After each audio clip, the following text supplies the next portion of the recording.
Welcome. I am so glad you are here. Wherever you are right now, whether you are lying in a warm bed with the blankets drawn close, resting on a quiet couch with your feet tucked beneath a throw, or simply settling somewhere soft and still and entirely your own, I want you to know that this moment belongs to you. Only to you. There is nothing you need to do on the other side of this. No message you have forgotten to answer, no task that cannot wait until morning, no tomorrow that requires your thinking or your planning tonight. You have arrived, for this small and particular pocket of time, at the one place in the whole long sweep of this day where you are truly and completely allowed to rest. So gently, without effort, let your body begin to release whatever it has been carrying. Feel the weight of your shoulders ease downward. Let your jaw soften just a little. Let your hands uncurl, whichever way feels natural, as if you are setting something heavy and unnecessary down on the floor beside you and leaving it there. You do not have to try hard. You do not have to do anything perfectly. Simply breathe in slowly, all the way in, and then breathe out, a long and quiet exhale, as if that breath is carrying something away with it. Something you have been holding all day that you no longer need tonight. Breathe in again. And breathe out. Let your eyes be soft, whether they are open or closed. Let your legs feel heavy. Let the surface beneath you hold you completely, because it can, because it is doing exactly that right now, holding all of you without effort or complaint, and you do not have to help it. You can simply surrender that weight. You can let yourself be held. Tonight I am going to take you somewhere very far away and very long ago. Somewhere the world moved at the pace of seasons rather than seconds. A place where autumn arrived not with noise and urgency and the pressure of things undone, but with the slow, unhurried drifting of golden leaves from tall old trees, the cool breath of a wide river at dusk, and the small, certain warmth of a lamp in a window when the evening comes on cold. We are going to a small inn in the old Korean city of Gongju, along the banks of the Geumgang River, during the time of the Joseon Dynasty. A time when lantern light was enough to make a room feel like the whole world. When tea brewed slowly over a stone hearth. When kindness was a quiet and ordinary thing, practiced without ceremony, given without requiring a name. You will meet two people who live in this inn. An old grandmother whom a young girl calls Halmeoni, 60 years of age, with hands that have learned every task worth knowing and a voice as steady and warm as hearthstone in winter. She runs this in the way she runs her days, without hurry and without waste, with a deep practical wisdom built from the ground up, year by year, out of the actual substance of her life. And Yoon-hee, her granddaughter, 10 years old, small and serious, full of the gentle, wondering attention that children carry when they have been loved well and given real responsibilities and taught to pay attention to the world.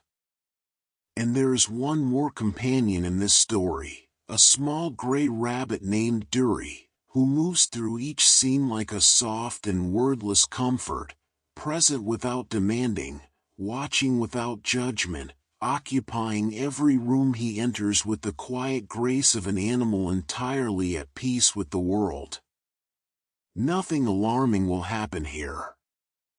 There are no dangers to worry about, no great conflicts to resolve, no problems that go unsolved. There is only the inn, and the river below the village, and the turning of an autumn day into evening into night, and then the soft gray arrival of morning through the mist. There is only warmth and quietness and the particular beauty of a life lived carefully, in a place, by people who know what they are doing and have decided that it is enough. So let your eyes grow heavy now, if they have not already. Let your breathing slow even further. Each breath carries you a little deeper into rest, a little further from the noise and color of the day. Each exhale releases something you no longer need to hold tonight. We are going to Gongju. The ginkgo leaves are falling. The river is white and silver beneath an autumn sky. And somewhere inside a small, lamplit inn at the edge of the village, a grandmother is pouring tea, a granddaughter is sweeping the courtyard, and a little gray rabbit is watching the world from the veranda step with patient, gentle eyes. Let us begin. Chapter 1. The quiet inn beneath the ginkgo trees. The ginkgo leaves had been falling for 3 days. They came down in no particular hurry, each one catching the light before it settled, turning briefly in its descent from green to pale gold to the deep, warm amber of old honey seen through a glass held up to a sunny window. The wind in Gongju during this particular turn of autumn was not the cold, sharp kind that made people lower their heads and walk faster. It was the slow, thoughtful kind of wind, the kind that seemed to consider where it was going before it moved, that arrived and departed without insistence, that brushed past your cheek like the hem of a garment belonging to someone quietly passing, carrying with it the faint mineral sweetness of the Geumgang River not far below the village, and the dry, clean smell of leaves that have let go of the tree and are learning what it means to fall. The river was wide here, wider than the river of any place Yoon-hee could clearly remember before this one, though she had come to this inn when she was very young and the river had always simply been part of the world, part of the sound of this place, part of its smell, the cool and living presence below the hills that you could feel even when you could not see it, the way you can feel a fire in the next room before you open the door. The inn sat at the edge of the village where the road began to widen before it curved toward the river path. It was not a grand inn. It was the kind of place that had been built by someone who understood that a traveler needed comfort more than grandeur, warmth more than decoration, a place to stop and gather themselves before the road continued in whichever direction it continued. The walls were pale clay, washed smooth by many seasons of rain and sun, and the roof curved gently at its edges in the way of old Joseon buildings, as though the structure had learned over its long years how to bow slightly in greeting to whoever passed beneath it. 3 ginkgo trees grew in the courtyard, older than the inn itself, and their roots had lifted the stones of the path in places so that you had to watch your step if you were in a hurry, though most guests, by the time they arrived at this inn, had already stopped being in a hurry. This was one of its quieter virtues. The wooden gate had been left open since morning, as it always was during the day, tied back with a length of dark cord that had been replaced so many times it had left a faint groove in the gatepost. There was a wooden sign above the gate, the characters weathered enough that you had to already know what they said to read them clearly. Regular travelers on this road knew the sign without looking.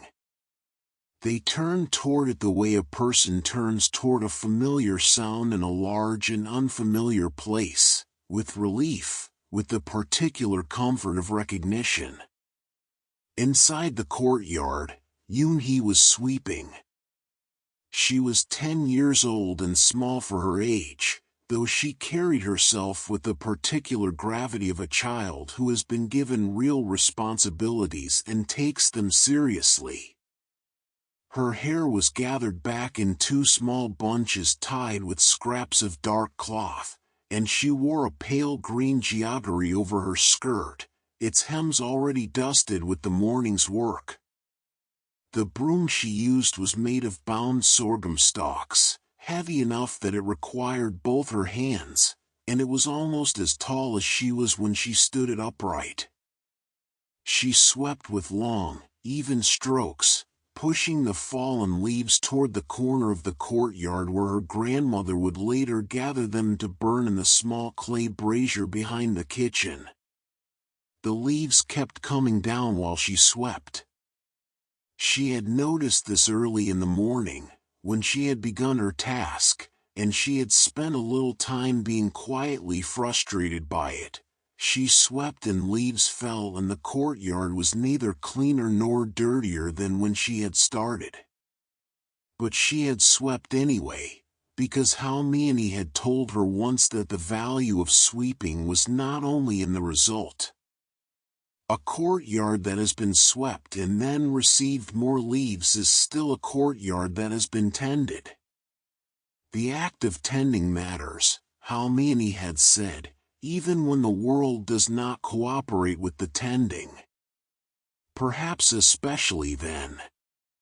Yoon-hee was still turning this thought over when a leaf came down and landed directly on the bristles of her broom, as if placed there by someone with a gentle sense of humor. She paused, looked at it, considered whether to be annoyed by it, and decided against it. She swept it into the pile with one small movement and continued.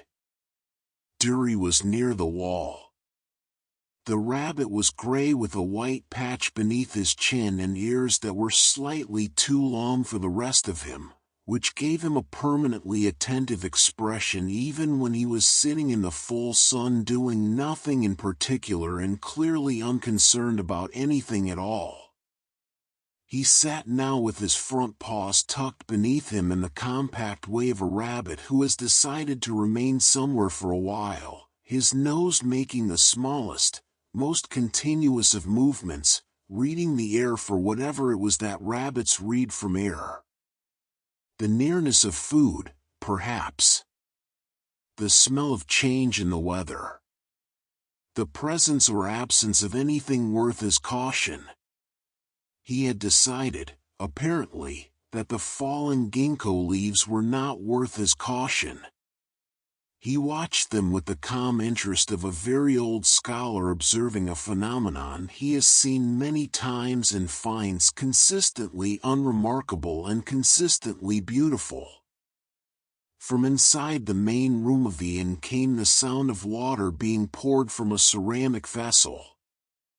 A soft, filling sound, the kind that, once you have heard it in a certain context enough times, always means the same thing regardless of where you hear it. Someone is making tea. Halmeoni came out onto the narrow wooden veranda that ran along the front of the main building, carrying two clay cups on a small lacquered tray. She moved carefully, as she always did. Not because she was frail but because she had learned long ago that moving carefully through one's days preserved both the body and the quality of attention. She wore a dark indigo skirt that swept the floor of the veranda as she walked, and her geoggery was gray, faded but clean, the fabric softened by years of washing into something that looked, in the autumn light, like the surface of still water on a cloudy day, smooth, muted, quietly beautiful. Her hair was gathered up and pinned with a simple wooden pick that she had used for so many years its surface had darkened with the oil of her hands, and her face had the quality of old river stone, smooth in its foundations, lined in ways that spoke of weather and time and a great deal of quiet expression. She set the tray on the low wooden table that sat on the veranda and looked out at her granddaughter. Yoon-hee had stopped sweeping. She was looking at the ginkgo tree nearest the gate, the tallest and oldest of the three, where a particularly dense cluster of leaves had just let go all at once and was descending in a slow loose spiral, dozens of gold-green fans turning against the pale autumn sky, each one making its own small journey down through the cool air, some catching the wind for a moment and rising slightly before continuing their descent, some falling straight and purposeful, as if they had decided exactly where they meant to land. Halmeoni watched her watching them. She did not speak. There was no need to. Some moments are complete in themselves and require no addition. To speak into them would be to reduce them, the way adding noise reduces silence, not by filling it but by reminding you it was there. After a long moment, the last of the leaves finished their falling and settled, on the stones of the courtyard and on the pile Yoon-hee had made and on the broom she was still holding upright in both hands. Yoon-hee turned and saw her grandmother standing on the veranda with the tea, and she leaned the broom carefully against the courtyard wall and came to join her. They sat together on the veranda step with their cups of tea, grandmother and granddaughter, their hands wrapped around the warm clay, and the warmth of the ceramic passed through into their palms and their fingers and settled somewhere deeper, the way warmth that has come through the medium of a good vessel always settles more completely than warmth applied directly. Neither of them spoke for a comfortable while, which is to say, a while that did not ask to be filled, that was satisfied with itself. The tea was barley, roasted slowly until the grain had turned to the color of pale amber, and the color of the tea in the cup was that same amber held up to light, warm and brown and translucent. The smell of it was earthy and clean and faintly sweet, the particular sweetness of roasted grain that has given up its rawness and become something more complex, something that knows it has been changed by fire and is better for it. Halmeoni had been making the same tea for as long as Yoon-hee could remember, which felt, as all of childhood memory feels, like something that had always been true, that had existed before Yoon-hee arrived and would exist after in exactly the same form. The Geumgang River was not visible from the courtyard wall, the hills and the village buildings hiding it, but you could sense it nonetheless. On still autumn days like this one, when the village sounds were quiet and the wind was low, you could hear it very faintly if you were quiet enough, the long, low, continuous presence of wide-moving water, not rushing but always in motion, always speaking in that low register that wide rivers use, a murmur that had been going on for longer than any living thing in this village could remember. And the smell of it was there, always, that particular coolness that river air carries, a freshness that was not quite the freshness of wind or of rain but something older and more constant, the smell of stone and water together, of depth and movement, of a world that persists through all the seasons without being altered by any of them. Gongju in autumn was a place of muted gold and gray and the occasional sharp red of a maple on the hillside. The hills around the village had turned in their unhurried seasonal way, the maples gone deep red and the oaks a brownish copper, the pine trees holding their dark green as they always did, unmoved by the season, and the ginkgo trees everywhere their own particular yellow, the brightest thing in the landscape, the color of old gold coins in afternoon light. All of it reflected faintly in the overcast sky that autumn sometimes brought, so that even the light seemed to carry color in it, seemed to have warmth not from the sun but from the hillsides themselves, as if the trees were lending their yellow and red to the air. The inn itself smelled of all the things that inns accumulate over years of use, wood smoke from the hearth and the ondal stoves, old timber that had warmed and cooled through countless seasons until it had taken on its own particular dry sweetness, sesame oil from the kitchen where Halmeoni cooked with the careful economy of someone for whom every ingredient has been considered, the faint sweet smell of rice being rinsed in the kitchen basin, and beneath all of it, just barely perceptible, unless you were looking for it, the dried herb smell of chrysanthemum that Halmeoni kept in a small ceramic dish in the main room on the shelf beside the entrance.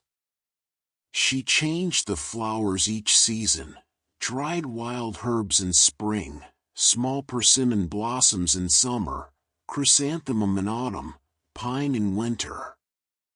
She had been doing this for 20 years, since she had first come to run this inn, which had belonged to her husband's family and had passed to her after his death, and she had not changed the tradition and she had not considered changing it.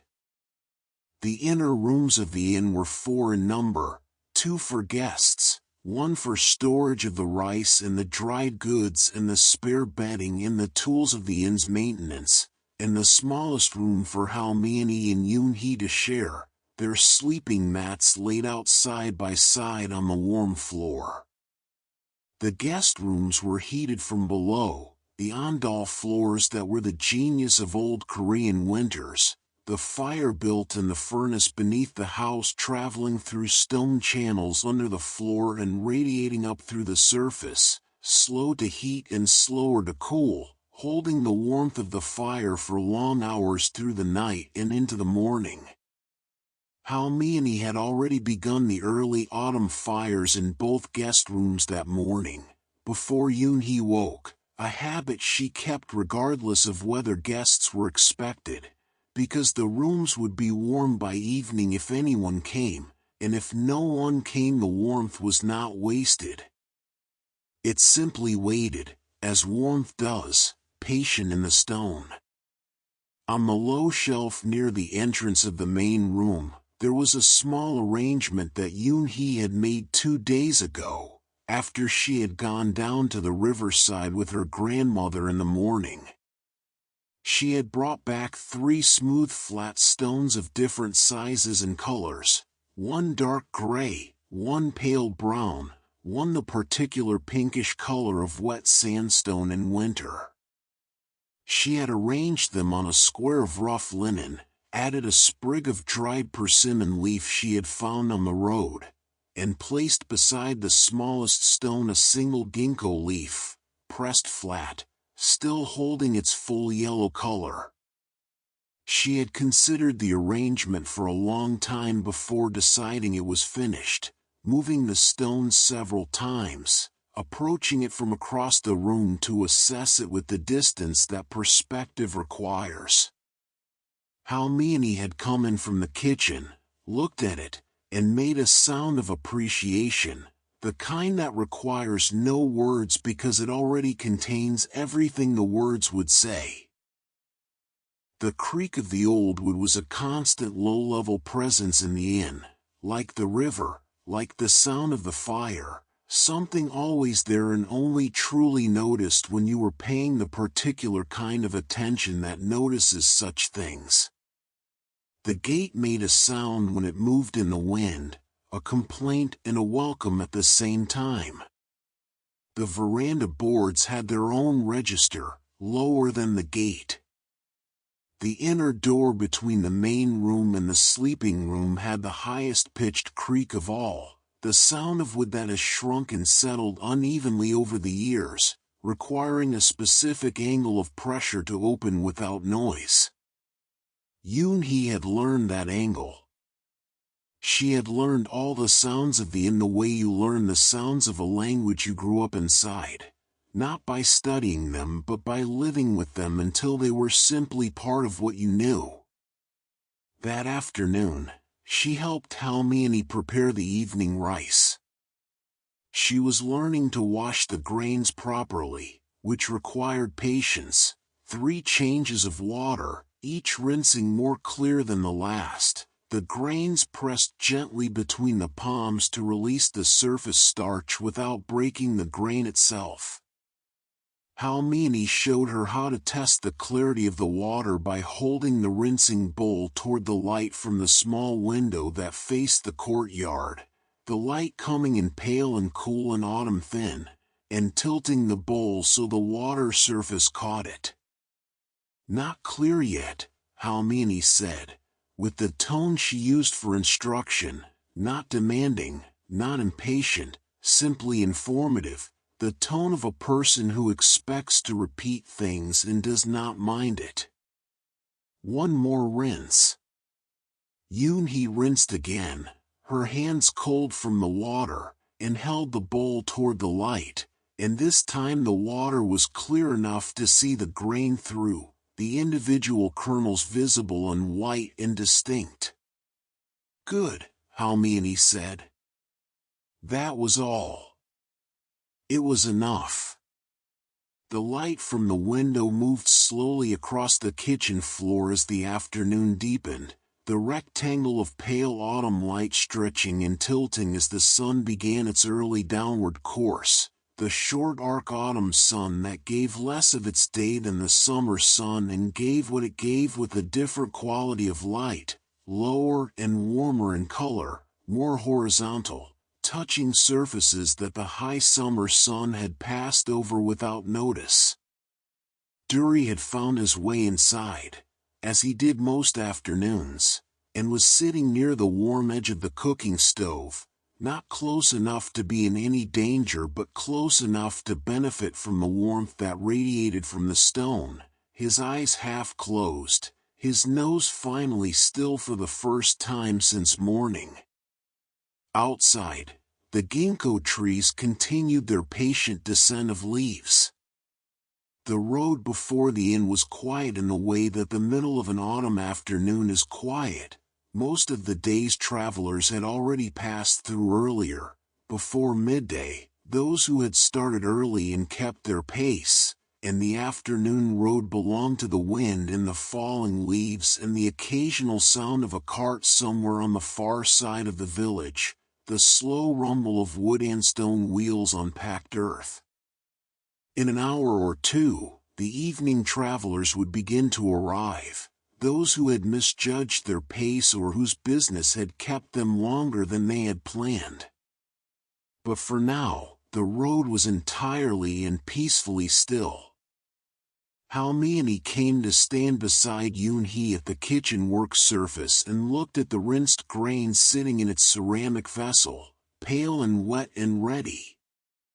"Good," she said again. "Now we let it rest." The rice rested in its ceramic vessel. The fire breathed softly in the stove. Duri sighed, a barely perceptible rabbit sigh, the sound of an animal entirely at peace with its circumstances, and rearranged his paws into a slightly different but equally comfortable position. Outside, another handful of golden leaves came down from the second ginkgo tree and drifted across the empty courtyard in a slow, unhurried procession that no one was there to see. The stones received them just the same, as the earth receives everything eventually, quietly, without comment, with a patient and enduring and entirely uncomplicated welcome. Yoon-hee returned to the veranda after the kitchen work was done and sat for a while in the cooling air of the late afternoon, watching the light change on the courtyard wall. It was her habit, when the day's first rush of tasks was finished and the second rush had not yet begun, to claim this small interval for herself. She did not do anything particular with it. She did not read or sew or practice the characters her grandmother was teaching her. She simply sat and looked at the world, which was a thing she had discovered, somewhere in the last year, that she was rather good at. The courtyard in late afternoon had a particular quality she had tried more than once to describe to herself and had not yet found the right words for. It was something about the angle of the light and the way the shadows were long and soft and the way the air seemed to hold the day gently, the way a careful hand holds something it does not want to drop. The ginkgo trees were dark against the pale sky. The fallen leaves on the stones had turned, in the low light, from gold to something warmer and more private, the color of embers or the color of old lacquer. Duri had come to sit on the step below her, not touching her but near enough, the small solid fact of him reassuring in the way that quiet animals are reassuring. They ask nothing, they judge nothing, they simply exist in the same air as you, and in doing so make that air feel inhabited, feel shared, feel less exposed to whatever the open sky beyond the gate might send. From the kitchen she could hear the soft sound of water being moved in the large ceramic jar where Halmeoni stored the cooking water, replenished every morning from the well at the edge of the village.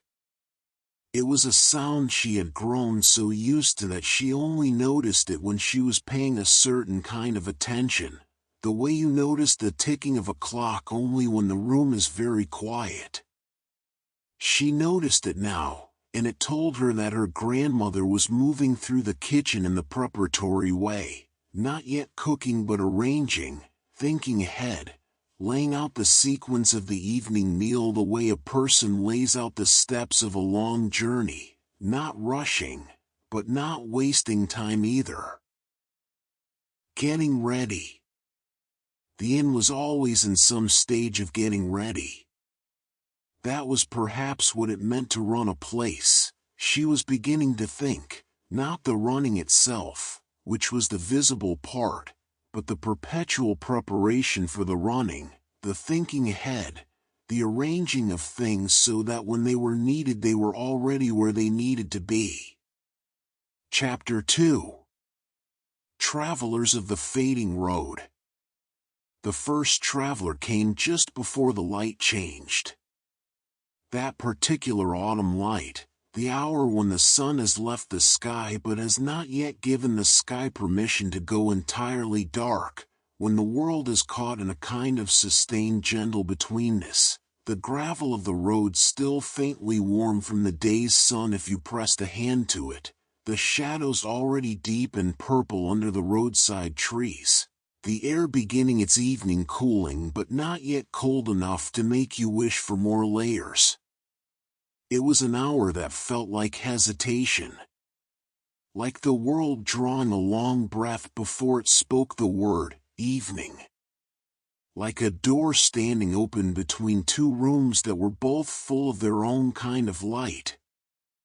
Yoon-hee was on the veranda again, this time rolling a length of cloth that Halmeoni had taken in for mending, a task that required patience more than skill, unrolling each section carefully, folding it the long way, rolling it again in the tight, even way that made the cloth easy to work with later. She heard the footsteps before she saw the traveler. The sound of them on the gravel of the road outside the gate, a slow, uneven rhythm, the gait of someone who had been walking for a very long time and was drawing on the last reserves of what had been a full day's energy. She looked up. He was an older man, perhaps 50, perhaps a few years more, dressed in the dusty traveling clothes of a merchant who had been on the road longer than he had planned for. He carried a large bundle on his back tied with a doubled length of hemp rope and a smaller bag over one shoulder that pulled his posture slightly to the left, and he walked with a slight favoring of his left leg that was not quite a limp but was the careful negotiation of someone managing an old ache, the kind that gets worse toward the end of a long day on a hard road. His face, when he stopped at the open gate and looked in at the courtyard and at the small girl on the veranda, was tired in a way that was different from simple physical tiredness. It was the tiredness of someone who has been making all the decisions alone for a very long time. The kind of tired that sleep does not entirely fix. He saw Yoon-hee on the veranda and bowed, a small, careful bow of a man who was uncertain of his welcome and did not wish to presume. "Is there room," he said, "for a traveler tonight?" Before Yoon-hee could answer, Halmeoni appeared in the doorway behind her. She had been in the main room and had heard the footsteps on the road the way she heard everything, with the heightened attention of a person whose work requires awareness of the world around them. She moved to the entrance and looked at the man at the gate with the calm, assessing look she gave everyone who arrived, which was neither warm nor cold but simply present, seeing what was actually there. "Come in," she said. "There is room."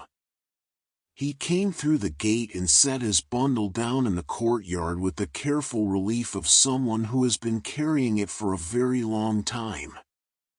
He bowed again to Halmeoni, more deeply this time, with the particular formality of a man who knows he is receiving something he is not entirely certain he has earned. Halmeoni showed him to the first guest room and brought warm water in a small basin for his feet, which she set down on the veranda outside the guest room door without ceremony, as if this were simply the order of things and required no comment. She told him that rice and soup would be ready within the half-hour, and said this in the tone she used for all practical information, matter of fact, unhurried, neither requiring gratitude nor avoiding it. In the kitchen, as she moved a pot to the heat and lifted the lid on the soup that had been simmering since early afternoon, Yoon-hee came to stand beside her. "Can he pay?" Yoon-hee asked.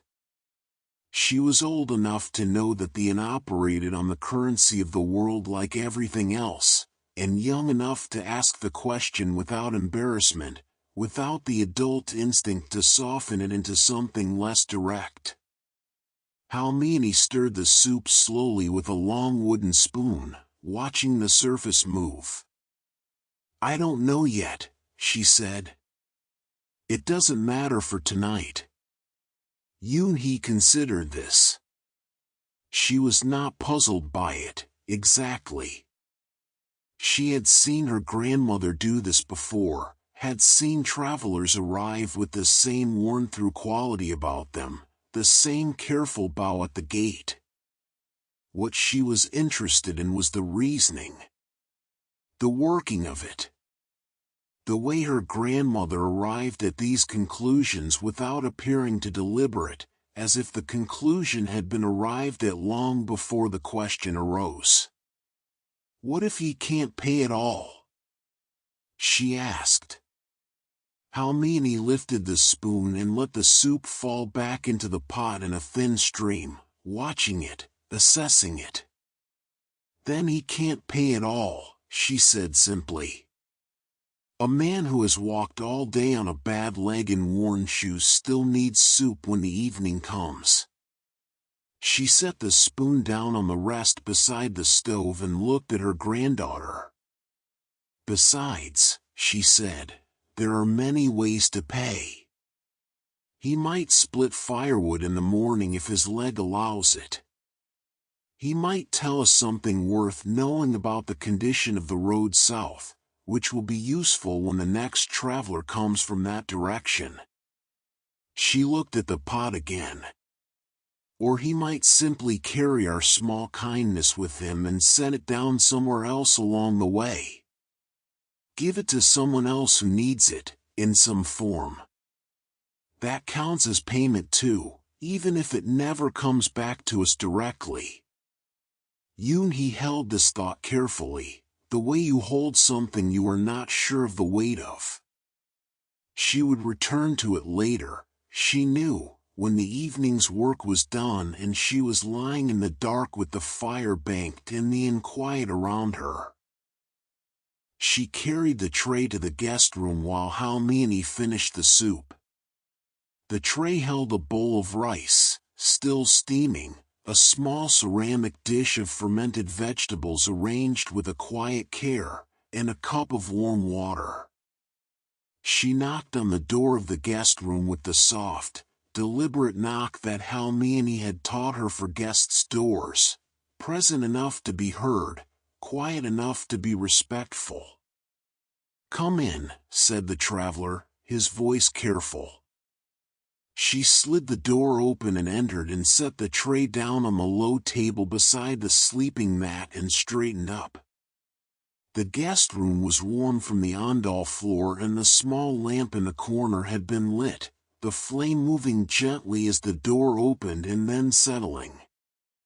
The traveler sat by the window, his bundles set neatly against the wall, his outer jacket folded, his feet in the basin of warm water she had heard her grandmother set down earlier. He looked at the tray for a moment without speaking, the way a person looks at something they had not allowed themselves to hope for too specifically and which has arrived anyway, which requires a moment of private adjustment before you can properly receive it. "Thank you," he said then, and his voice had changed from what it had been at the gate. The tiredness was still in it, but the edge of it had softened, the particular edge that is not tiredness exactly but the tension of not yet being in a safe place loosening now that he was. Duri had followed Yoon-hee to the guest room, padding silently along the veranda and sitting in the frame of the half-open door, his ears at their usual attentive angle, his dark eyes regarding the stranger with the calm curiosity of an animal who has seen many strangers in this doorway and found them all, eventually, to be manageable. The traveler noticed him. He looked at the rabbit in the doorway with the slight softening of expression that tired people often have when they see an animal being simply, undemandingly present. "What is his name?"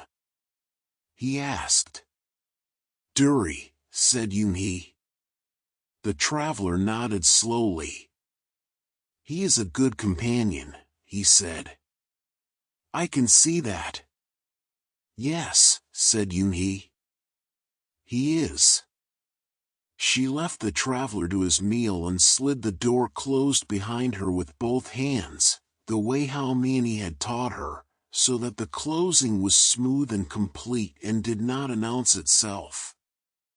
The second travelers came an hour later, just after the dark had properly settled over the village and the lamps in the inn windows had become visible from the road as warm pale rectangles in the darker face of the building. Two young women, sisters from the look of them, the same wide forehead and the same way of holding their heads slightly to the left when listening, traveling together with large bundles of dyed cloth that they were bringing from the workshops of one village to the market of another, a trade route they had made several times before by the easy way they navigated the inn's gate, setting down their bundles without the tentative uncertainty of first-time visitors. They were cheerful despite their tiredness, the kind of cheerfulness that comes from having good company on a long road, from the particular warmth of not being alone with your aching feet and your heavy bundles and the cold coming on. They filled the courtyard briefly with the sounds of their arrival, bags set down on stone, laughter at some private joke between them, small exclamations of relief at the sight of the inn's lamp and the smell of food from the kitchen. Halmeoni received them as she received everyone, warmly, without fuss, without the particular elaborateness that some innkeepers put into welcome, which always felt to Yoon-hee like a performance rather than a fact. Halmeoni's welcome was a fact. She showed them to the second guest room and brought warm water and promised the same rice and soup that was still warm on the fire, and the sisters settled into the warm room with the speed of people whose bodies had been waiting for permission to stop, their voices dropping to a lower register as the warmth of the room received them, the way voices always drop when the body finally believes it has arrived somewhere safe. Yoon-hee sat on the veranda after the inn's guests were settled, in the cool early night dark, with Duri in her lap. The night had fully arrived now, the sky above the courtyard a deep and particular blue-black between the branches of the ginkgo trees, a few stars appearing in the spaces between the remaining leaves, points of cold clear light in the blue-black. The river, which she could not see from here, was audible now in the village quiet of the evening, its long continuous voice fuller and more present than during the day, the way rivers seem louder at night when everything else is quiet enough to stop competing with them. From inside the inn came the small sounds of her grandmother at the kitchen, the soft percussion of the wooden spoon against the side of the pot, the sound of a lid being placed, the small hiss of the fire being damped for the night, the careful step on the creaking board. Duri sat very still in her lap and breathed, his small ribcage rising and falling against her hands in a quick and delicate rhythm. She could feel his heartbeat if she held her hands still enough, the quick light pulse of a rabbit's heart, which beat much faster than a human heart and had always struck her as extraordinary, the idea of a heart working that fast all day and all night without rest, beating away inside the small warm body of an animal who appeared to be doing nothing at all. She thought about what her grandmother had said about ways of paying. She turned it over in her mind the way she turned interesting stones from the river, looking for the angle that showed them best. She thought about the tired merchant and his worn shoes and his old ache in his leg and the way his voice had changed when he said thank you. She thought about whether kindness could travel from one person to another through a third person who had never met either of them, like water finding its way through stone, taking the path available to it, arriving eventually somewhere it could not have gotten directly. She thought she understood it, or the beginning of it. She was not entirely certain. But she thought she might be getting close. Inside, she heard her grandmother moving through the main room in the final rounds of the evening, the soft, known sound of her steps, the particular creak of the board near the window that always announced her. Yoon-hee had grown up with these sounds. She would have known them anywhere. She would have known them in darkness, in any darkness, even if she had been away for years and returned to find everything else changed. The creak of that board would have told her she was home. She stroked Duri's ears, which he tolerated with the dignity of an animal granting a favor to someone he regarded with affection. Above her, a leaf came down from the second ginkgo tree and caught, for just a moment, in the warm circle of light cast by the lamp above the veranda, and turned once in the light, golden and perfectly visible, and then fell into the dark of the courtyard below. The road outside was quiet now. Whatever travelers it still carried were far from here, past this gate, past this lamplight, further along the long pale road that ran through Gongju and onward in both directions toward everything beyond. The road did not rest. It simply continued, patient and unhurried, carrying the footsteps of everyone who walked it, the tired and the purposeful, the ones who were lost and the ones who knew exactly where they were going, all of them moving through the same season, beneath the same falling leaves, over the same stones worn smooth by the generations before them. But here, at this inn, at least for tonight, 3 weary travelers had found a bowl of warm soup and a fire-warmed floor and a small gray rabbit watching over the threshold with patient, ordinary, entirely undemanding eyes. That was something. Halmeoni had said so, in her way. That was always something. Later, Yoon-hee helped her grandmother bank the fire in the main room stove, the careful evening ritual of the fire. You did not leave too much wood because the fire needed to breathe through the night without consuming everything before morning arrived and someone needed to cook with it.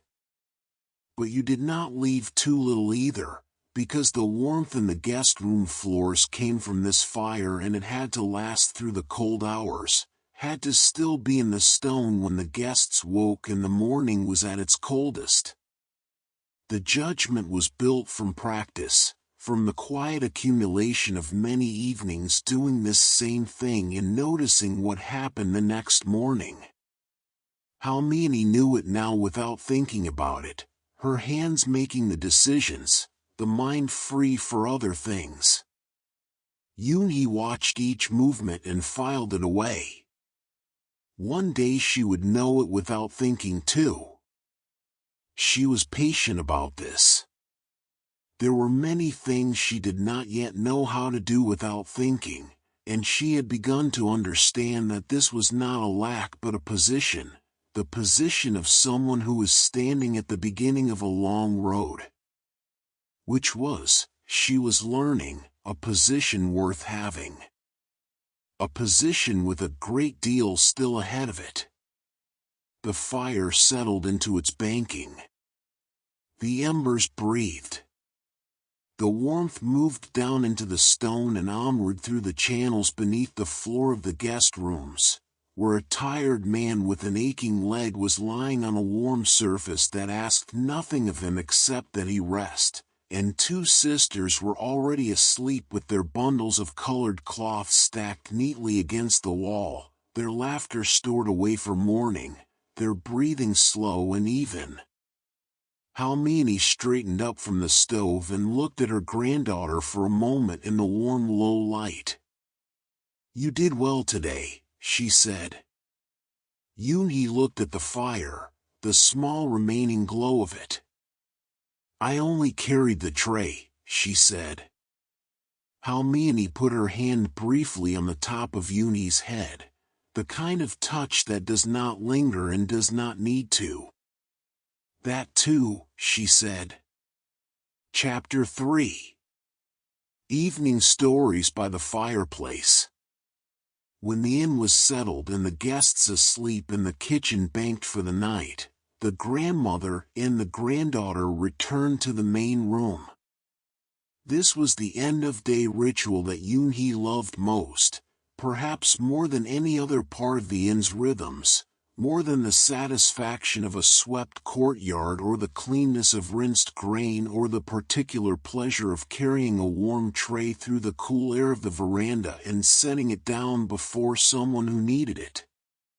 She loved this most because it was hers, because it belonged to no task and no guest and no practical purpose, because it was the time when the day was finished and the warmth of the inn belonged only to them and they could simply be inside it. She brought Duri from wherever he had settled for the evening, which tonight was the corner of the storage room where a fold of old cloth had made itself into something he found acceptable, and carried him to where Halmeoni sat in her usual place near the small clay brazier in the corner of the main room. The brazier was not large but it was enough, a contained warmth, a point of orange light in the low-lit room, steady and quiet. Yoon-hee settled beside her grandmother with Duri in her lap, the rabbit already beginning the slow transition towards sleep that he made every evening at about this hour, his eyes growing heavy, his movements settling. The main room was warm and low-lit, the lamp flame turned down to its lowest useful point, the walls close and comfortable, the smell of the evening meal still faintly present in the air along with the wood smoke and the chrysanthemum. The paper doors were closed against the night, and the wind, when it moved outside, pressed gently against them, a soft insistence, the sound of paper flexing and then going still. Sometimes Halmeoni spoke in these evenings and sometimes she did not. When she did not, the silence between them was of the kind that does not need filling, that is complete in itself, that is in fact its own form of conversation, the conversation of two people who are so entirely comfortable with each other that they do not require words to be present to one another. Tonight she spoke. She began the way she often began, without announcement, without the formal opening of a storyteller who wished to be recognized as such. She simply started speaking in the same voice she used for everything, the voice that had told Yoon-hee the water wasn't clear yet, the voice that had said "Come in, there is room," to the man at the gate. "When I was young," Halmeoni said, "younger than you are now, my grandmother used to say that autumn was the season of completion. Not of ending," she was careful to specify. Completion. She said there was an important difference between the two, and that most people confused them, and that the confusion caused unnecessary sorrow. She looked at the small flame in the brazier. It moved, once, in some invisible current, then steadied. "Ending is a door that has been closed," she said. "Completion is a room that has been lived in fully. When you leave a room you have truly lived in, it does not feel empty. It feels finished. There is a kind of satisfaction in it. A rightness. As if everything that was supposed to happen in that room has happened, and the room is grateful for it, and you are grateful for it, and you can leave it without grief." Yoon-hee was sitting with Duri's weight in her lap, her legs folded beneath her, her hands moving in the slow rhythm she had developed for the evenings, 3 long slow strokes from the top of his head down to the base of his tail, then a pause, then again. He had responded to this rhythm over many months until now he began his transition to sleep the moment she started it, as if the signal of her hand on his back was all he needed to give himself permission to stop watching the world. She was listening to her grandmother with the particular quality of attention that these evening conversations required. Not the focused, directed attention of learning something practical, which had edges and a destination. Something looser and more complete than that. An attention that included the fire and the sound of the wind against the paper door and the distant constant voice of the river and the warmth of the rabbit in her lap and the low familiar smell of the room, all of it part of the same listening, all of it woven together into something that was larger than any one of its parts. In the old times, Halmeoni said, this village was even smaller than it is now. There were perhaps 30 families, and the inn had not yet been built. There was a ferry crossing at the river, and the ferryman was an old man named Bach, who had been crossing the same 40 meters of water for 40 years. He knew the river the way you know a person who has been in your life for so long that you can predict their moods, their small habits, the times when they are difficult and the times when they are easy. She paused. Outside, the wind moved past the inn, pressing once at the paper door and then moving on. In autumn, Halmeoni said, the river would change color. Not all at once, not overnight, but gradually, over the course of 3 or 4 weeks. The water would shift from its summer color, which was a living green when the light was in it, to something deeper and cooler, a blue-gray, the color of sky reflected in moving water on a day when the clouds are high and the light is diffuse. The old ferryman said this was the river remembering the sky of last winter. That rivers had long memories, and that autumn was the season when they began to think again about cold things. Yoon-hee smiled at this, the small private smile of someone who has encountered an idea she finds genuinely pleasing, not because it is funny but because it is lovely in a way she had not expected. Was that true? She asked. Did the river actually remember? Halmeoni gave this the consideration it deserved, which was a pause of real length. The ferryman believed it, she said finally. And he had 40 years of daily conversation with the same river to argue his case from. I am not sure who else would be better qualified to say. The fire spoke again, the small voice of embers settling, a sound like a quiet agreement. Halmeoni settled back slightly against the wall, finding the position she would hold for the rest of the story. She had the posture of someone who knows they have somewhere comfortable to be for a while and is enjoying the knowing of it. In Joseon times, she said, there was a tradition at the end of the harvest season, in the days just before winter was considered to have properly arrived. Families would set out a meal, a simple one, rice and soup and whatever the season had provided that year, on the edge of their land, near the boundary stone that marked the line between their land and the road. Not for any particular spirit or deity. Simply for whatever traveler might pass by who needed it. Whether of the living or of any other kind. It was called setting a place at the boundary. Yoon-hee considered this. The boundary between what? Between what you have and what the road holds, Halmeoni said. Between the inside of your life and the outside of it. Between the known world of your family and your land and your routines, and the unknown world that passes by your door every day. Between the warm and the cold. She looked at her granddaughter over the warmth of the brazier.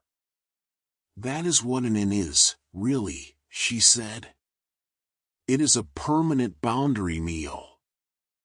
A place set at the edge of the road and kept there, year after year, saying, whatever you are carrying, come in and rest.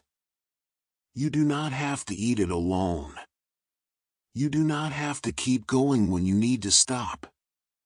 Yoon-hee looked down at Duri, who had completed his crossing into sleep and lay in her lap with the full heaviness of an animal entirely given over to rest, his body releasing all the small tensions that waking requires. She thought of the merchant's face when he had looked at the tray. The change in his voice when he had said thank you. Something that had been held tightly becoming less tight. She thought she was beginning to understand the inn, but not in the way she understood where the firewood was kept or how much rice to rinse for 3 people or the angle that opened the inner door without noise. That understanding was the understanding of facts, of things you could list and verify and check off. What she was beginning to understand now was something different, not the facts of the inn but the reason for it. The intention behind it. The way it was a kind of argument, a deliberate and repeated claim about how people should treat each other, made not with words but with open gates and warm floors and soup that was ready before it was asked for. The wind settled. The paper door was still. Halmeoni was quiet for a while, the thoughtful quiet of someone who is resting mid-journey, who still knows the direction of the road and is simply giving herself a moment in it. Then she said, in a lower voice, as if speaking more to the fire than to Yoon-hee, though Yoon-hee heard it entirely, my mother told me that a good inn takes its shape from the people who pass through it. Every guest leaves something behind, not their belongings, not anything you could gather up and name, but some quality, some trace of their presence. And over many years, the inn fills up with these traces the way a river fills with the silt of many tributaries, slowly, invisibly, until the bed of it is made of all these different things from all these different places, mixed together into something that no single place contributed and no single person made. She looked around the room slowly, the walls, the low ceiling with its dark beams, the lamp, the shelf with the ceramic dish of dried chrysanthemum, the stone floor worn smooth in the middle where generations of feet had found the shortest path between the entrance and the kitchen. "I have felt that sometimes," she said. "When I sit here in the evening, like this. All the people who have rested in these rooms. The ones I knew and the ones I never knew because they were here before me. The enholding them, somehow, even after they have gone on. Even after I myself am gone on. The inn will still hold it. That is what places do, I think, when they have been used well. They hold things." Yoon-hee felt it then, in that moment, sitting in the warm low-lit room with the sleeping rabbit in her lap and her grandmother beside her and the fire between them, something in the room that was larger than the two of them. Something accumulated. Something that had been building for 20 years or 40 years or longer, something that felt the way warmth feels in a stone that has been in the sun all day, still present, still radiating, hours after the sun has moved on to somewhere else entirely. She leaned gently against her grandmother's shoulder, the small weight of her tilting into the larger warmth. Halmeoni did not move away. She let the weight rest there, the way the inn let things rest, without condition. The fire in the brazier had settled to its lowest state, a small contained bed of orange embers breathing in the near dark, giving just enough light to see the shapes of the room and just enough warmth to feel in your hands if you held them toward it. Outside, the night had deepened into its quietest hour, the village entirely gone to sleep, only the river and the wind still present and still speaking in their low continuous voices. Yoon-hee felt her eyes growing heavy, the way they grew heavy in this part of the evening, the warmth and the quiet and the sound of her grandmother's voice working on her like the long, slow, patient pressure of warm water, not pushing her anywhere, not demanding anything, simply being warm enough and still enough and present enough that the resistance in her slowly, softly gave way. She heard her grandmother still speaking, the words becoming soft and slightly indistinct the way words do when you are almost asleep, when the story has become something you are inside rather than outside of, something you are not following but inhabiting, the difference between reading a map and standing in the landscape the map describes. Something about a village ceremony she remembered from her own childhood.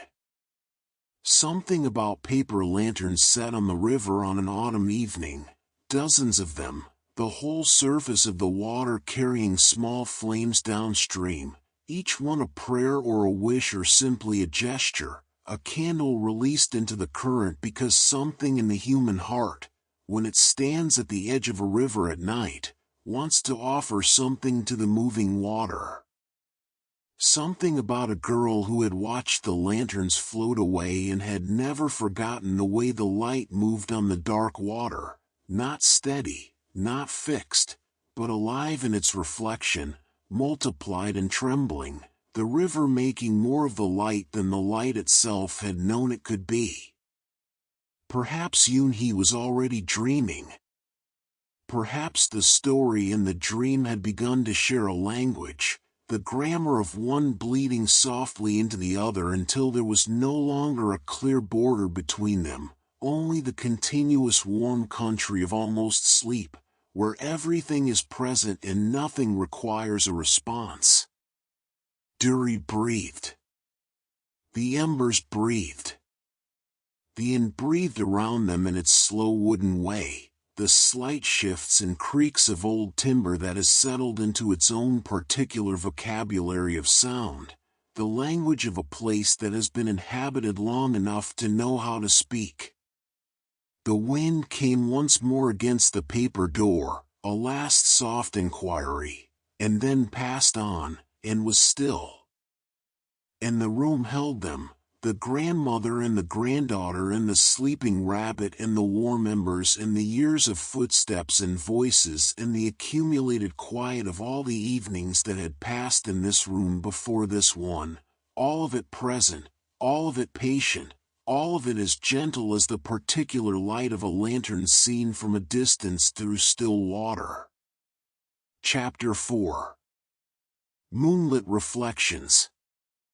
Yoon-hee woke, or nearly woke, in the soft middle hours of the night. She was lying on her sleeping mat in the room she shared with her grandmother, the bedding gathered warm around her, the ondol floor still holding the day's heat in its deep stone patience. The room was very dark, the lamp entirely out, only the faintest warmth remaining in the air. She did not know at first what had brought her so close to the surface of waking. There was no sound that did not belong. No movement. The inn was as still as she had ever heard it, the kind of stillness that only exists in the deep middle of the night when everyone is asleep and the world has stopped performing itself and is simply resting, breathing in the dark. Then she noticed the light.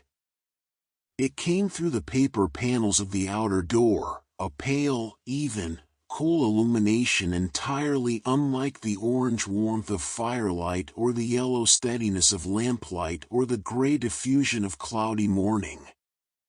It was white, almost blue-white, and it had a quality of distance in it, the quality of light that has traveled from very far away before arriving here, that has crossed the sky and the hills and the rooftops and come finally and quietly through the paper of this door to touch the floor of this room. Moonlight. She sat up slowly, carefully, making no sound. Her grandmother slept beside her, her breathing low and even and deep, the breathing of complete rest. The sound of a body that has done all it needed to do today and has been given the permission of darkness to stop. Yoon-hee did not want to disturb that rest. She rose from her mat by stages, first sitting, then turning, finding her feet on the floor with the careful slow movement of someone practicing silence. She drew a small sleeping wrap around her shoulders, the one that hung on the peg beside the door. Duri was in his sleeping place near the far wall, curled into the compact, tight warmth of a sleeping rabbit, his ears folded softly, one slightly under him.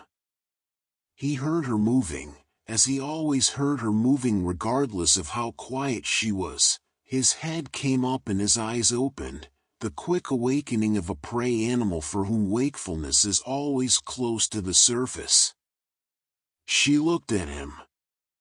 He stood up in the practiced way of a rabbit rising from sleep, a full body stretch that went from his front paws outward to his hind legs, an extravagant elongation of his small gray body, and then a return to his upright posture as if nothing had happened. He padded toward her, the small sound of his feet on the warm floor. Together they moved through the main room. The embers in the brazier were cold and dark now, entirely spent, giving no light, though the floor still held a faint warmth from the fires banked hours before.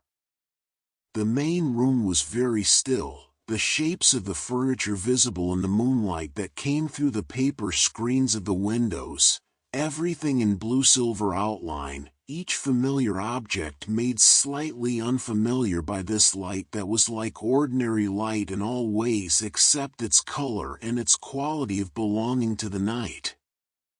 Yoon-hee slid open the outer door to the veranda by slow degrees, the panel moving on its wooden runners with the quietest possible sound.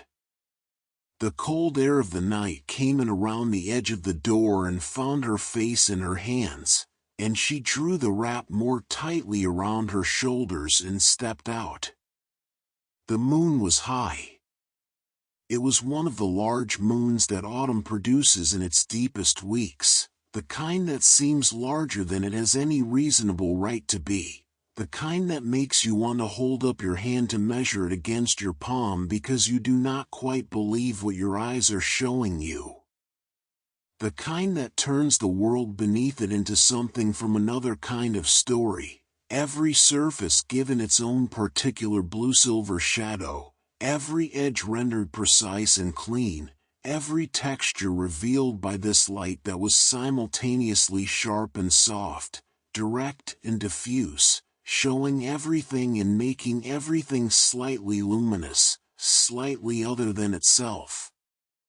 The courtyard stones were pale and clear in the moonlight, each individual stone casting its own small darkness to one side, the shadows pointing away from the moon in a silent and perfectly organized agreement.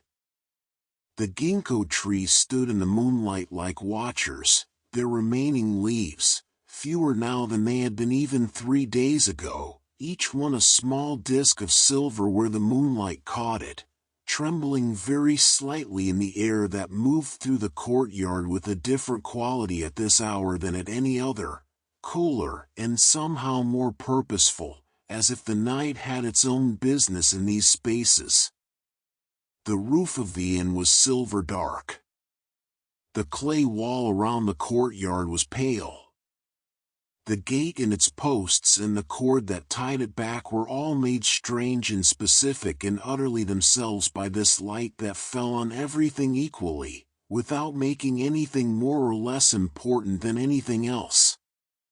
Even Duri, sitting at the edge of the veranda step in the full moon, was made silver, his gray fur picking up the light in a way that made him look, for a moment, like a small gathered source of quiet illumination, a lamp of a kind that had no flame. Yoon-hee sat beside him on the step and pulled the wrap around her knees. She could hear the river clearly now. At this hour, with the village entirely asleep and every window dark and every road empty and every fire banked or cold, the river was much more present than during the day, when the village sounds competed with it and usually won. Now the river had the night to itself and it filled the silence with its long, low, continuous voice, the voice of water that has been moving in the same direction for so long that it has forgotten there was ever a time when it stood still. The Geumgang, cold now with the full depth of autumn in it, running through its ancient bed over stones that had been there long before any of the buildings of this village, carrying the season downstream to wherever the river went when it left the hills behind. She looked at the sky between the upper branches of the tallest ginkgo tree, where the remaining leaves made a loose, incomplete canopy against the blue-black sky, the stars visible in the gaps between the leaves. They were many and very clear, the autumn sky having the particular clarity that autumn skies have, the air dried and cooled until it is almost transparent, each star sharp and singular, not blurred or softened as they sometimes were in summer's humid air. She thought about the things her grandmother had said by the fire. About completion and about boundaries. About the inn as a permanent setting of a place at the edge of the road, open to whoever the road brought.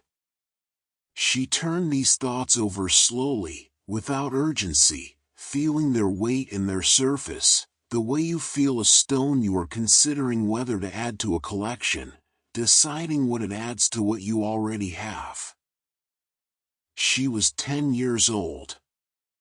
There were many things she did not understand yet, and she was developing a sense for which things she understood enough for now and which things belonged to a later version of herself, a version that would have more time and more experience inside which to place the understanding. The boundary meal was one of the growing into things. The idea of the inn as intentional gesture, as deliberate argument about how the world should work, was one of the growing into things. But she was growing. She could feel that. Not the physical growing, though that was happening too, Halmeoni had said so. This was the other kind of growing, the kind that happens inside a person when they have been given enough space and enough quiet and enough example to expand into. The kind that happens when someone who loves you shows you things instead of only telling you things, and trusts you to begin to understand them in your own time. She thought about the road beyond the gate.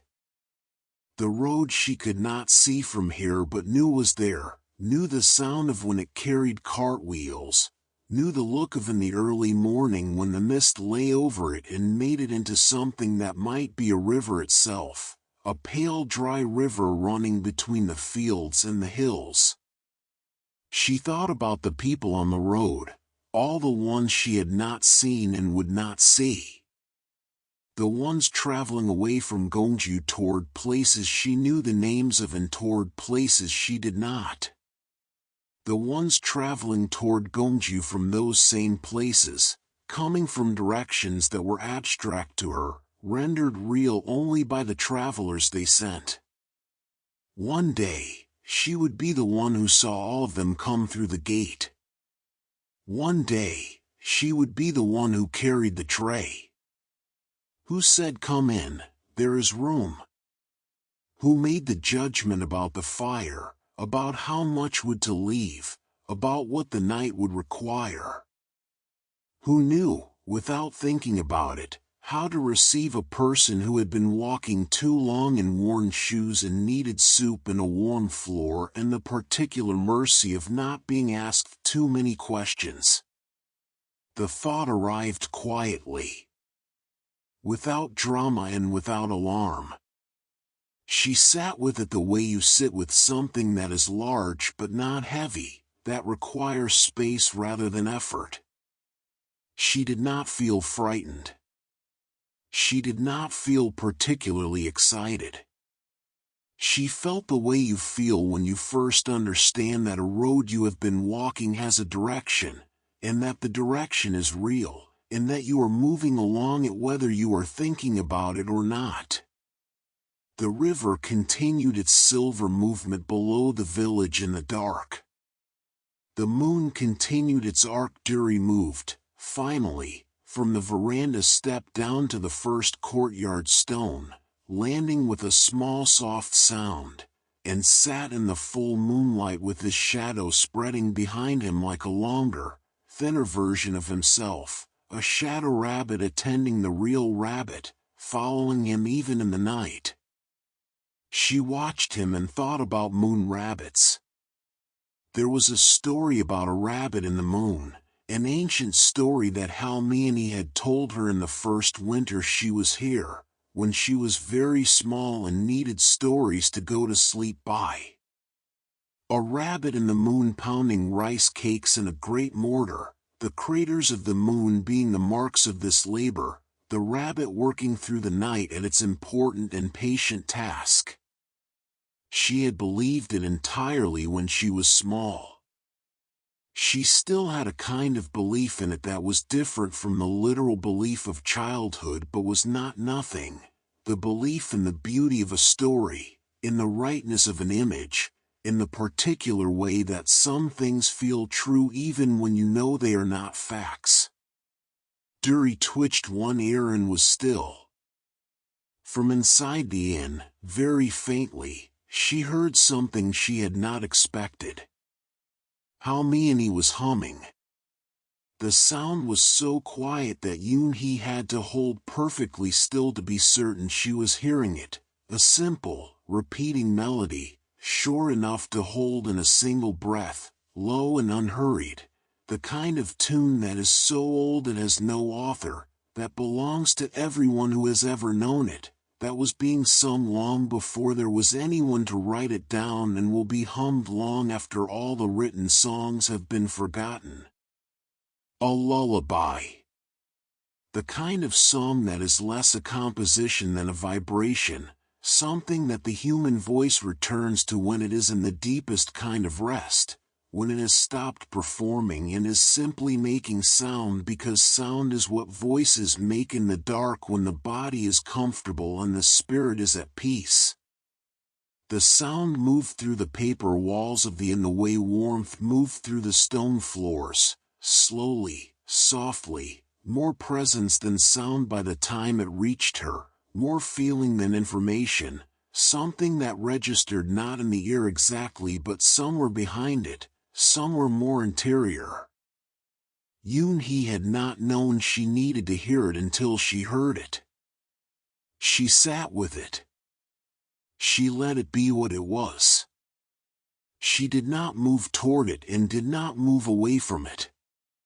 She simply sat in the moonlit courtyard and received it, the way the courtyard stones received the moonlight, without reaching, without effort, with the simple openness of something that is present. The river spoke below in the dark. Duri sat in his pool of silver light. The ginkgo trees held their remaining leaves with a patience that was almost finished now, almost ready to release the last of them, to complete what they had been doing since the first cool night of autumn, the slow surrender that was not a loss but a completion. The road beyond the gate was pale and empty and extended in both directions toward everything she had not yet seen, and some things she would see and some things she would not, and all of it was entirely fine. All of it was the shape of her life as it actually was, and she realized in this moment in the courtyard in the moonlight with the rabbit and the river sound and her grandmother's voice coming through the wall, she was not afraid of that shape. She was curious about it. She was grateful for it. She was ready to continue moving along it at whatever pace it moved. That was enough. That was, in fact, more than enough. She sat until the humming stopped and the inn was again entirely quiet. Then she rose, and gathered Duri from his stone, and he let her, folding against her with the warm heavy compliance of an animal who trusts the hands that hold him. She carried him back across the veranda and through the main room and into the inner room, moving with the careful slowness of someone practicing love in its most practical and quiet form. Her grandmother had gone back to sleep, her breathing deep and even, the low tide of it. Yoon-hee lay down on her mat and arranged the bedding and put Duri against her side in the allowed position for cold nights, his small heartbeat pressed against her ribs through the cloth, quick and steady and warm. The moonlight had moved while she was outside. It now fell through the paper door at a different angle, a long pale rectangle that crossed the floor between their sleeping mats and reached neither of them, as if it had positioned itself with the consideration of a guest who knows they are welcome but does not wish to intrude. She closed her eyes. The river moved in its ancient bed. The inn breathed around her. Her grandmother breathed beside her. And somewhere in the country that waited just on the other side of wakefulness, there were lanterns on a river and ducks moving without effort on the current and a road that went on in both directions and was full of travelers who would one day, in their own time, push open the gate and be welcomed. She let herself be carried there. And the night continued its slow turning around the still center of the inn, and the moon moved in its long arc across the autumn sky, and the Geumgang River ran in its ancient bed through the dark and the mist at the edge of the hills, patient and silver and entirely, continuously, beautifully itself. Chapter 5. Morning mist and gentle departures. Morning in Gongju arrived the way autumn mornings arrive, not with the decisive clarity of summer sunrise, which was a fact, a line, a moment when the world was one thing and then another. Autumn mornings arrived with gradualness and deliberation, with a slowness that seemed to require the world's participation, as if the light needed the world to meet it halfway. First came the gray before the gray lightened, the deepest darkness of the night, just before it began to give way, the moment when night is most entirely night and has not yet begun its long retreat. Then the quality of the dark changing, thickening toward a different thing, something that was still not light but was no longer the same as darkness, the way water is not air even before the surface has been broken. The sky, if you watched it steadily, became gradually and then not so gradually possible to distinguish from the hills, a faintly lighter shade of the same darkness, and then, at the edge of the ridge to the east, a separation, a thin, precise line, pale as bone, that widened over many minutes into the first true evidence of the sun's returning, the morning sky beginning to remember what color it intended to be. Halmeoni was already awake. She was always already awake. She had been waking in this pre-dawn hour for so many years that her body had made an arrangement with the clock of the world, an agreement that required no alarm and produced no resentment. She woke because this was the hour she woke, and she moved through it with the same practiced ease she moved through everything else, without hurry, without the grogginess of someone who has been pulled from sleep against their will. She had a few minutes, perhaps 10, perhaps a little more, that were entirely her own. This was her private portion of the day, the part that came before anyone else's day had begun, before the inn's routines required her to be anyone in particular or do anything specific.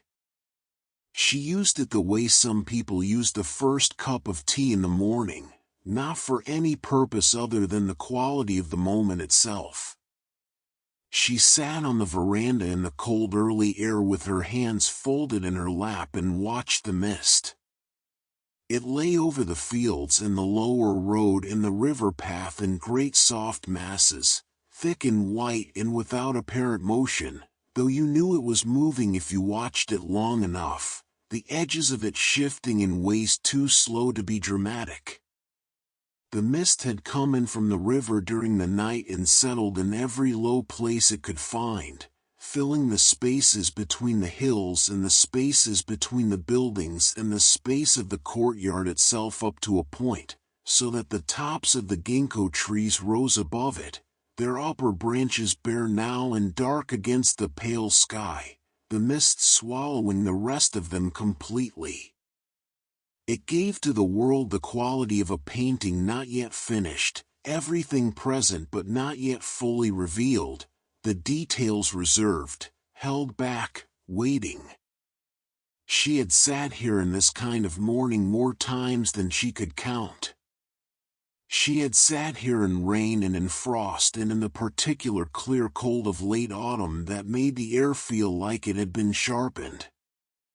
She had sat here young and she had sat here less young, and she had sat here on mornings when she was tired and mornings when she was sad and mornings when she was quietly happy and mornings when she was nothing in particular, simply herself, simply here, which was perhaps the best kind of morning.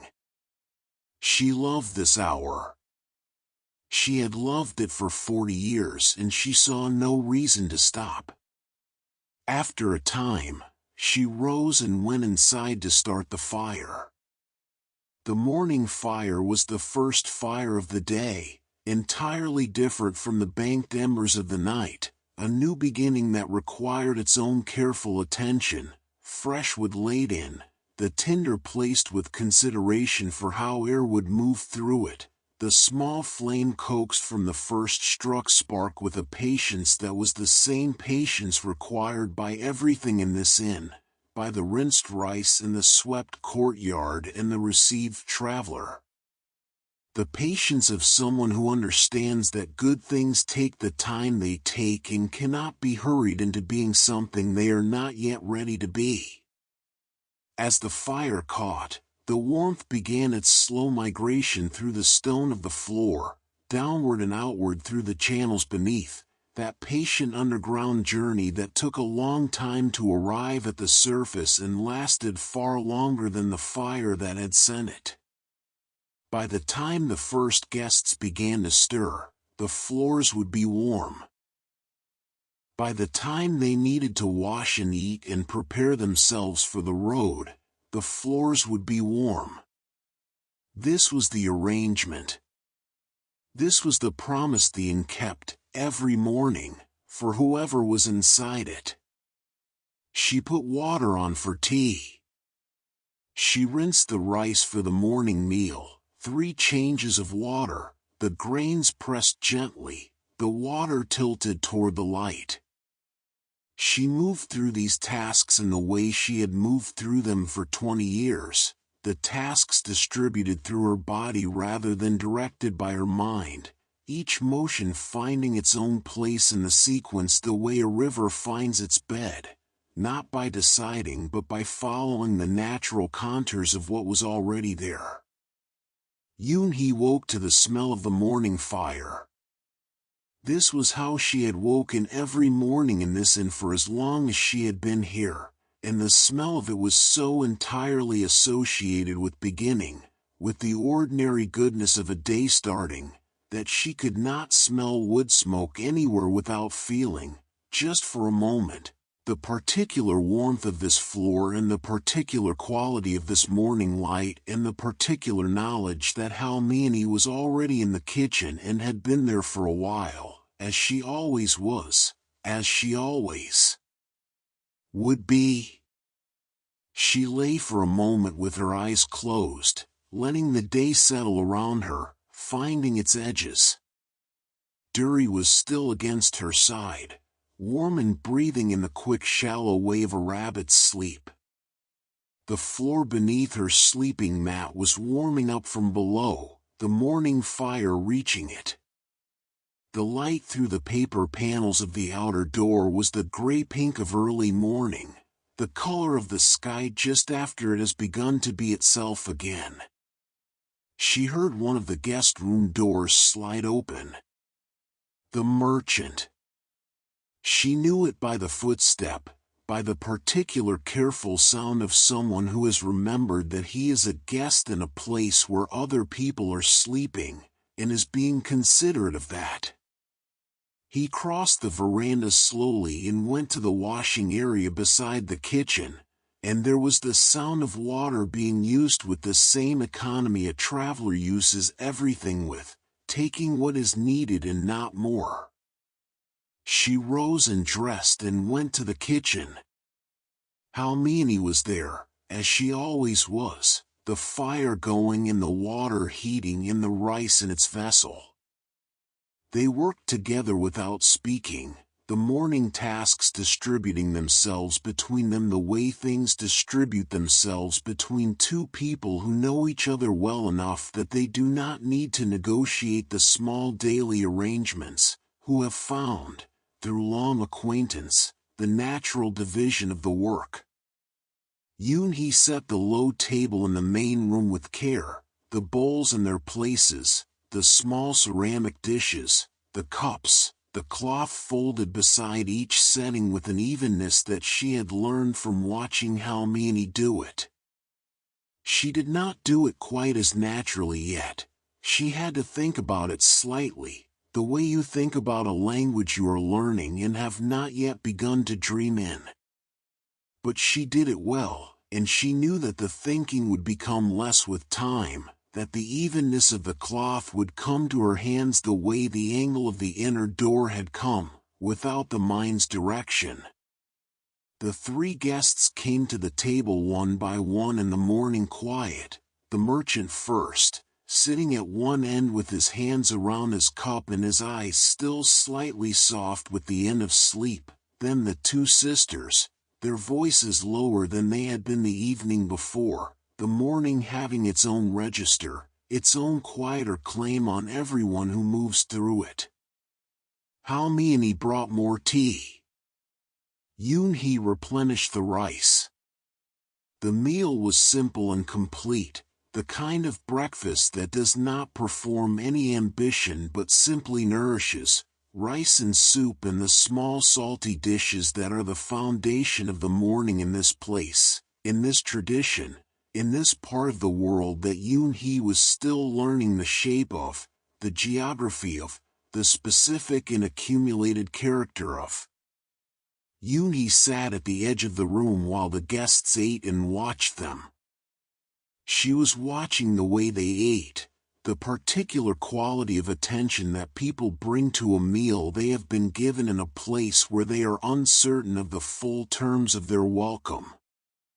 The merchant held his bowl with both hands and ate with a slow, deliberate care that was both gratitude and respect. The sisters ate more easily, more freely, but not carelessly. They were aware that the food was a gift of someone else's work and they received it accordingly. When the merchant had finished, he rose and came to find Halmeoni at the kitchen doorway, his bundle already on his back, his jacket straightened, his posture the posture of a man who has rested well and is ready for the road, though he is not quite ready to leave. He said, "I can offer only half of what I owe you for the room and the meal."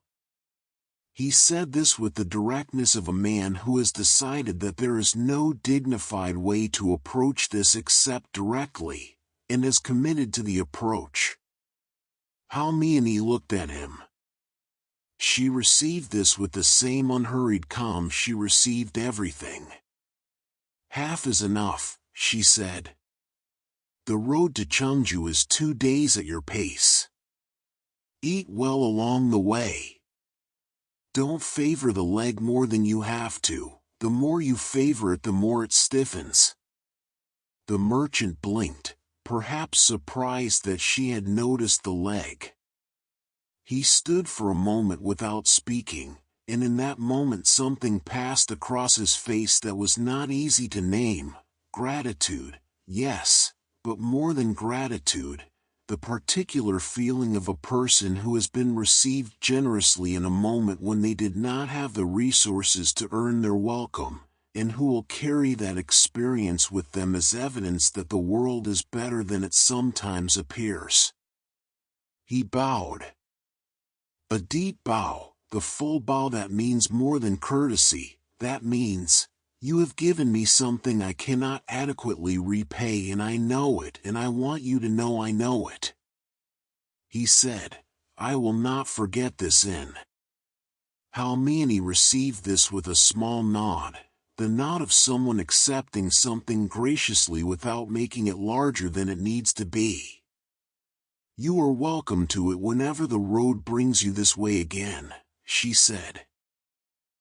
He came through the main room and stopped at the entrance, where Yoon-hee was sitting with Duri, the rabbit in her lap in the morning light, the two of them in the doorway between inside and outside, between the warmth of the inn and the cold morning air of the courtyard.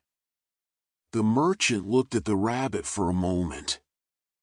Then he looked at Yoon-hee. He said, "Take care of this inn. It is a good one." She looked at him, at the road behind him visible through the open gate, at the mist still lying in the lower courtyard. "I will," she said.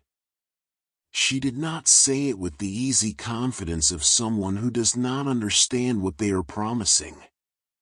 She said it with the particular seriousness of a child who does understand, or is beginning to, who knows that a promise made in full presence is different from a promise made without thinking. She would grow into the full meaning of it. She would grow into the inn itself, the way a tree grows into the space its roots have claimed, slowly and entirely and without any dramatic moment of completion. The merchant went out the gate and she watched him go down the road, his bundle on his back, his careful step taking him toward the curve where the road descended toward the river path. The mist was still thick down there, and he walked into it and was received by it, his shape becoming less distinct, becoming part of the white, and then he was gone. She sat with the absence of him for a moment, the space where a person had been that was now just space again. She was learning that absence was not the same as emptiness. That a space where someone had been was different from a space where no one had ever been. That departure left something behind, even when it took the person. The sisters left an hour later. They had paid in full the night before, with the ease of travelers for whom this was the customary transaction, and their farewell was the warm and efficient farewell of people who have many roads ahead of them and no time for extended leave-takings. They thanked Halmeoni with genuine warmth. One of them, the older one, touched Yoon-hee lightly on the shoulder as she passed, a brief gesture that meant nothing specific and everything general, the way a kind person acknowledges a child. "I see you," it said. "You are doing well. Go on." And then the inn was empty. Yoon-hee stood in the entrance for a moment after the sisters disappeared around the curve of the road, holding the gate open with one hand, feeling the cold air of the morning move past her into the courtyard. The mist had continued to thin while the guests were eating, and now the lower road was visible all the way to where it bent toward the river path, a long pale ribbon winding between the fields, empty and quiet and patient. She watched it for a little while, the way she sometimes watched the river, not looking for anything in particular but simply maintaining the connection, acknowledging the road's continuing presence the way you acknowledge the presence of a neighbor you are fond of, with a nod, with a small recognition, with the simple courtesy of not pretending they are not there.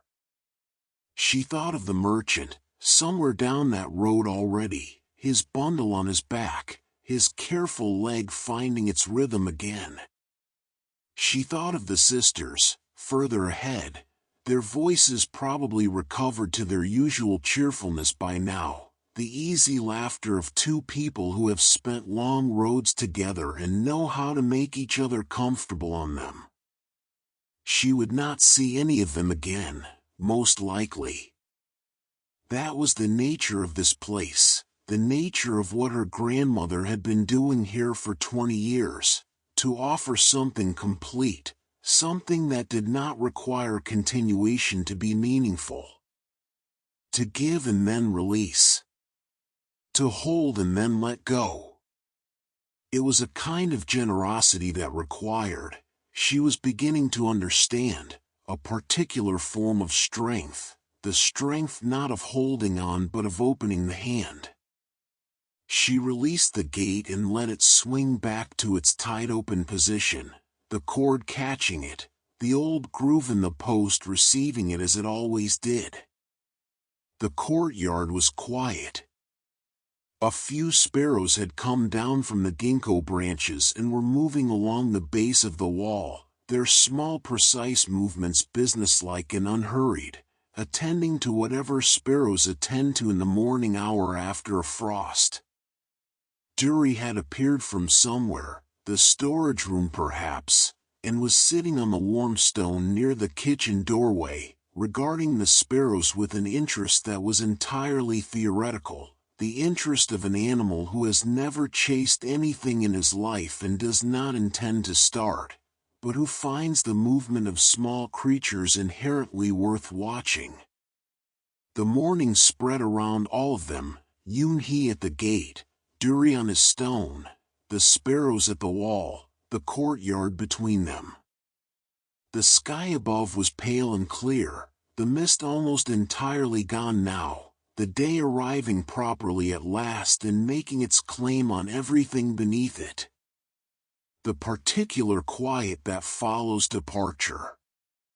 Not the quiet of before arrival, which is anticipatory, which has a kind of held breath in it. This was the quiet after, which has already happened, which contains what the morning had contained and now was simply the morning without them.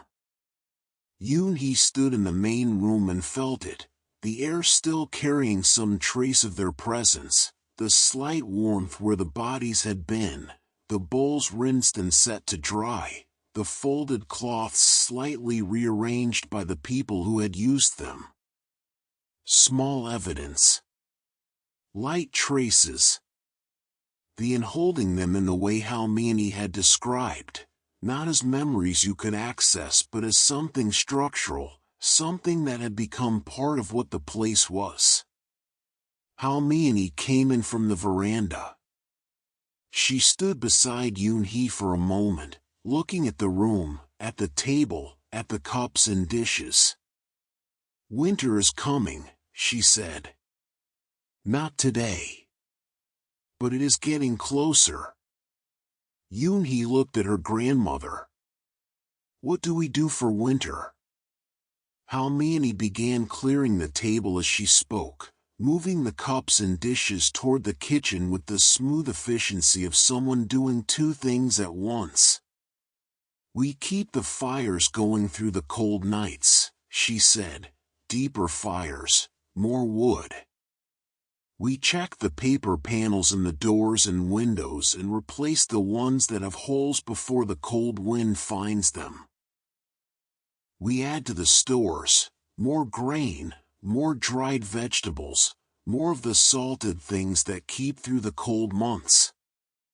We make sure the firewood pile against the outer wall is deep enough to last to the first thaw, and then a little more than that because the first thaw always takes longer than you think it will."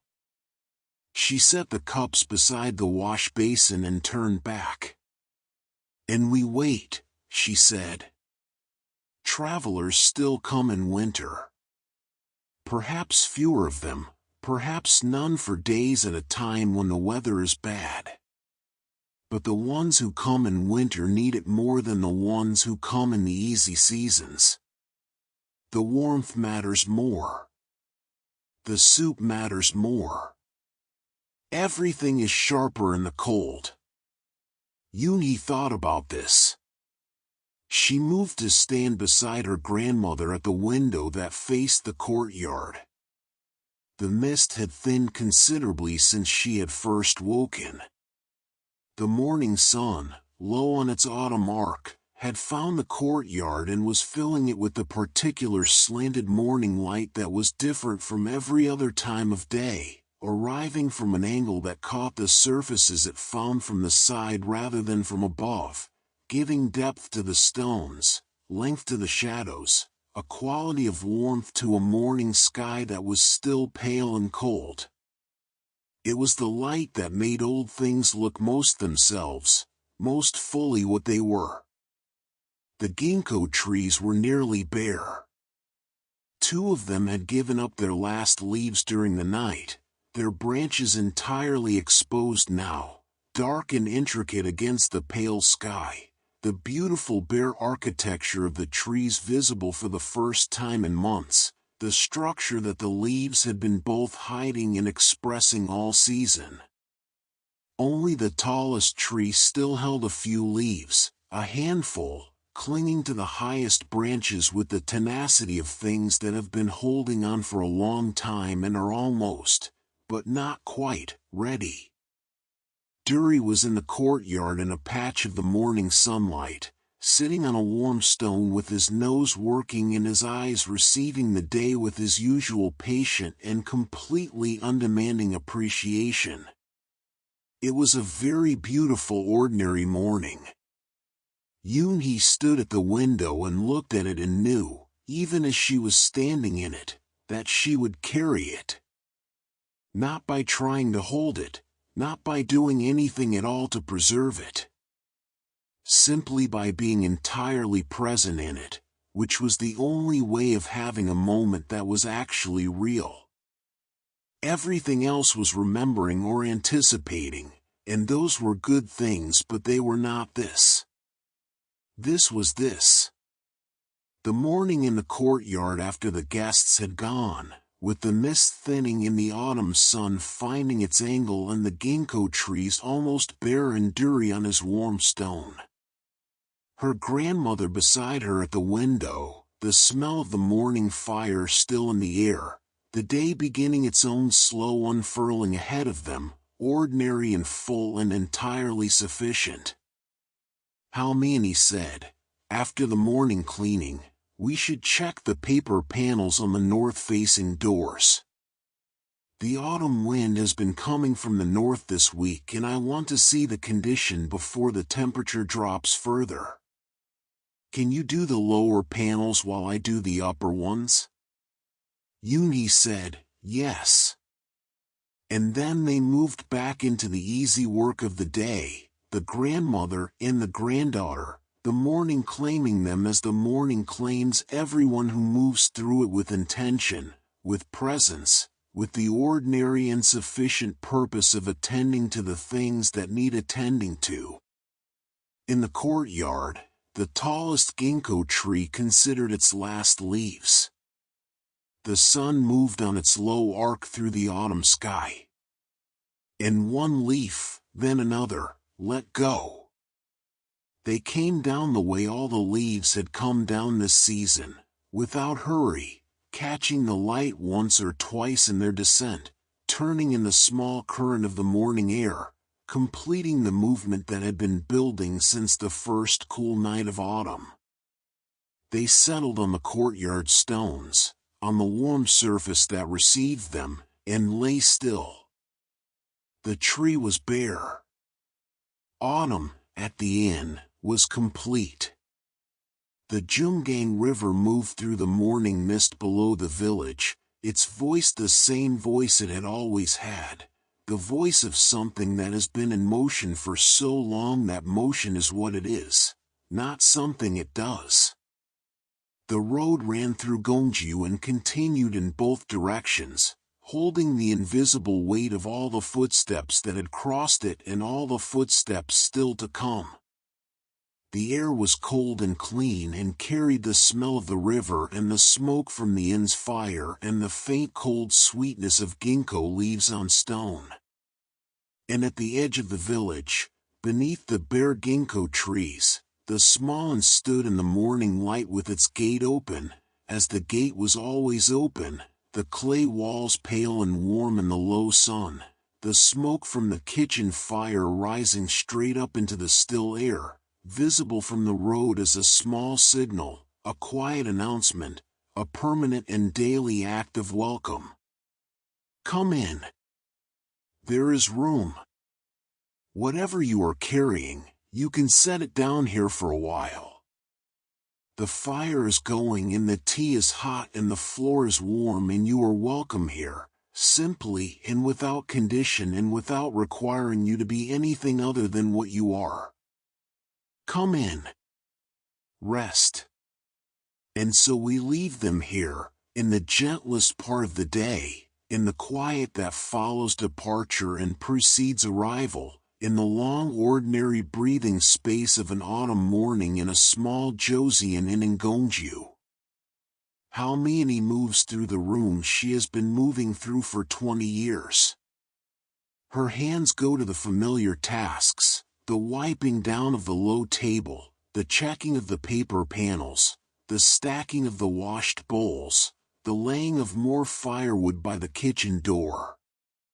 She does all of it with the particular quality of movement that belongs to someone who has made their peace with their life, who has found in the daily repetition of simple tasks not a diminishment but a fullness, who knows that the value of a thing is not in its novelty but in the faithfulness and the care with which it is done, over and over, for as long as it needs doing. Yoon-hee moves through the same rooms, learning. Her hands a smaller version of the same movement, going to the same tasks with the deliberateness of someone who has not yet forgotten that the task is something learned rather than something always known, who is still conscious of the thinking that the task requires. In a year, in 2 years, she will not think so carefully. She will simply move. Her hands will know. But for now, the thinking is good. The thinking is the beginning of the knowing, and it is fine to be at the beginning of the knowing. Beginnings are their own kind of grace. Duri remains in the courtyard, in his patch of morning sun, adjusting his position as the sun moves, following the warmth with the unconscious expertise of an animal who has attended to this business his entire small life. He requires nothing from the morning except the morning itself. He is, in this as in everything, the simplest and most complete version of what it means to be entirely present. The season will turn from here. It is already turning.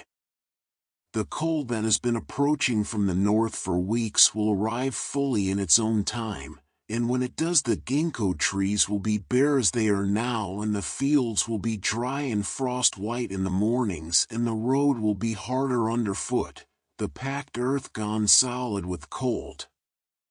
The travelers will be fewer and they will arrive with a greater urgency, the cold at their backs a less patient companion than the autumn wind had been. And the inn will hold them. As it has always held them, the tired and the grateful, the ones who came with coin and the ones who came without, the ones who paid with labor and the ones who paid with the quality of their leaving, carrying a small warmth forward into the world and setting it down somewhere, in some form, that the inn itself would never see. The Geumgang River will run cold under the winter stars. The mist will come in thicker and stay later into the mornings. And somewhere in the warm rooms of this small and ordinary place, 2 people will sleep deeply on their ondal floor, their breathing slow and even incomplete, the night holding them as the inn holds all its guests, without condition, without demand, with the simple and steady and entirely sufficient warmth of a place that has been lived in well. You are very much like them right now. You have moved through your own long day. You have carried what needed carrying, attended to what needed attending, been present for what required your presence. You have done enough. The day is done and the night has the room, and there is nothing remaining that requires you to be awake for it. Let your body grow heavier against the surface beneath you. Let your breathing find its slowest rhythm, the one your body knows how to do without any help from your mind.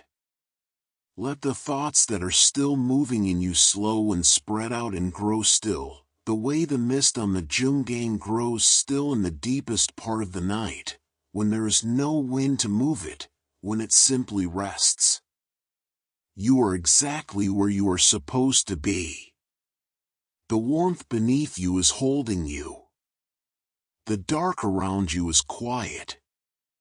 And somewhere in the country that waits just on the other side of waking, there is a small inn with its gate open, and a lamp in the window, and a grandmother pouring tea, and a child in the courtyard looking up at the falling leaves with all the patience and wonder she has in her, and a small gray rabbit watching the world from the veranda step with his dark and gentle eyes.